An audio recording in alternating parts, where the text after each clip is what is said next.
ఏపీలో భూకంపం. అవును. ఏపీలో భూకంపం అయితే చోటు చేసుకుంది.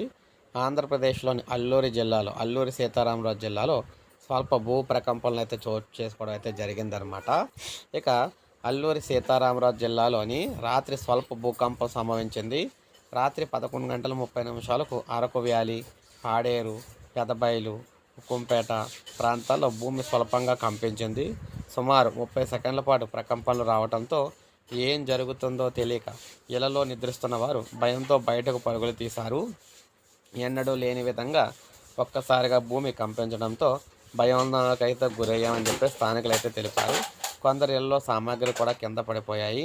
ఒడిశా సరిహద్దులోనూ కూడా భూమి స్వల్పంగా కంపించినట్లు సమాచారం అయితే వచ్చిందనమాట.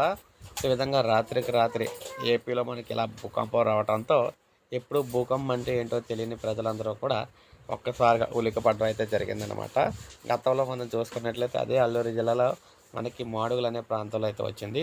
ఇప్పుడు చూసుకున్నట్లయితే పాడేరు, అరకు, పెదబయలు, హుకుంపేట ఇలా కీలక ప్రాంతాల్లో భూమి అయితే కంపించింది. ప్రజలందరూ బయటకైతే పరుగులు పెట్టారన్నమాట. సో ఇది మనకు తాజా సమాచారం. ఒక లైక్ చేయండి, సబ్స్క్రైబ్ చేసుకోండి, మన ఛానల్ సబ్స్క్రైబ్ చేసుకోండి.